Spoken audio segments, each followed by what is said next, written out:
नजर आ रही है। योगेश शीतल हमारे सहयोगी मुंबई से हमारे साथ जुड़ रहे हैं। योगेश का रुख कर लेते हैं। योगेश, साफ तौर पर वहां पर नजर आया राहुल गांधी ने जो कुछ कहा, लेकिन मौजूदा स्थिति क्या कहती है आने वाली कार्यप्रणाली को देखते हुए?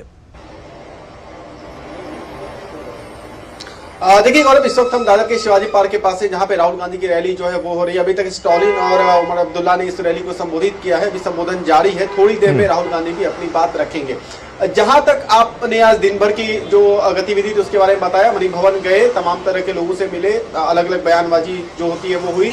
लेकिन जिस तरीके का वातावरण अगर आप बात करिए महाराष्ट्र की राजनीति में, तो देखिए लास्ट मोमेंट मुझे याद है, जो भी यहाँ पे इससे पहले भी जो चुनाव हुए थे, अंतिम में कांग्रेस एनसीपी दोनों साथ में जो लड़ रही थी और फिर अंतिम समय में दोनों पार्टी अलग हुई थी, फिर अलग अलग चुनाव लड़े गए थे। ये चीज यहाँ पे हो चुका है, ये चीज बीजेपी शिवसेना में भी हो चुका है।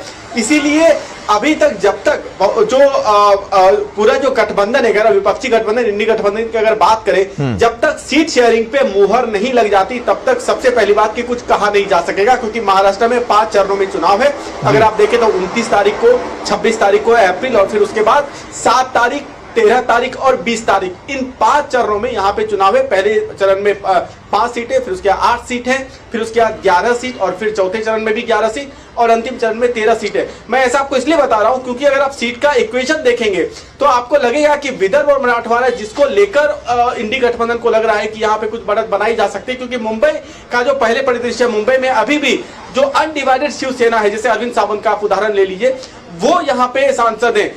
पहले तो यही देखना पड़ेगा कि वो सीट कौन सी आ रही है, क्योंकि जो 6 सीटें मुंबई की है, अगर आप 48 सीटों के अलावा सिर्फ मुंबई की सीटों की बात करें तो यहाँ पे मुकाबला काफी रोचक होगा।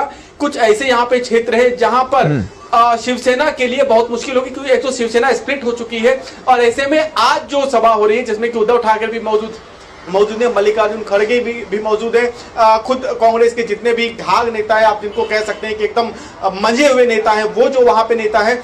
सबसे पहले सीट शेयरिंग की बात आएगी, जो कि आज की रैली के बाद मुझे लगता है कल परसों में चीजें थोड़ी बहुत साफ होनी शुरू हो जाएगी, और उसके बाद देखना होगा कि किनको सीट मिलती है। बीजेपी की तरफ से ऑलरेडी दूसरी लिस्ट जारी की जा चुकी है, जिसमें 20 कैंडिडेट जो है वो महाराष्ट्र के डिक्लेयर ऑलरेडी हुए हैं।